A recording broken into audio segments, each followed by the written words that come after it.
With only 8 days until election, polls are showing Vice President Kamala Harris gaining a slim lead on Donald Trump. Throw those polls out the window. Here we go. It's all about the votes at this point. The former president spent some of his valuable campaigning time rallying support at Madison Square Garden, where some comments about Puerto Rico from a speaker earlier in the night got some immediate backlash, a lot of criticism. Good day's Briella, Tomassetti. Going to tell us all about it. Briella, what's going on? Yeah, hard to believe, Tan and Tashani, that it is the final stretch. The clock now ticking for both candidates to reach any voters who are still on the fence. They've spent most of their time, as you probably know, campaigning in battleground states. But over the weekend, former President Donald Trump tried his chances in a state Republicans haven't won in decades. Yep, New York. And last night, Madison Square Garden was the site of some very controversial remarks.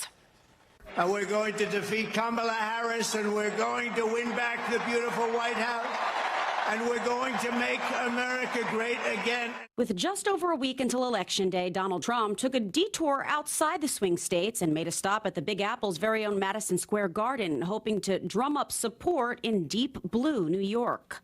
During his time at the podium, Trump talked about a new tax credit for family caregivers, accused Democratic presidential nominee Kamala Harris of failing to secure the southern border, and slammed her past support of the defund the police movement. And anybody who wants to defund our great police for even 1 week is not worthy of being president of the United States. What may have caught even more attention, though, were these remarks made by stand-up comic Tony Hinchcliffe. I don't know if you guys know this, but there's literally a floating island of garbage in the middle of the ocean right now.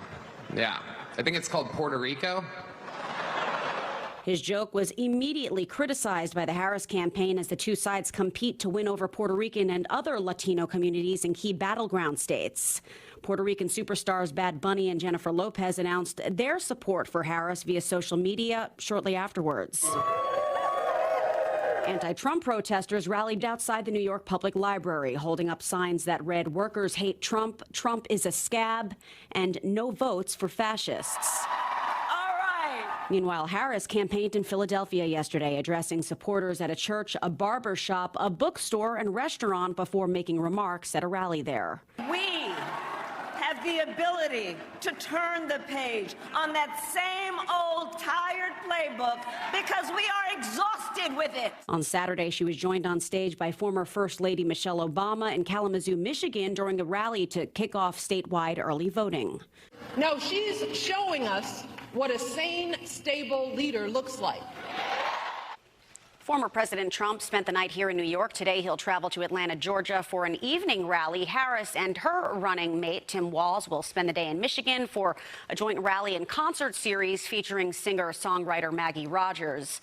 President Biden, in the meantime, expected to cast his ballot today during early voting in Wilmington, Delaware. Vanna Tashani, back to you. All right.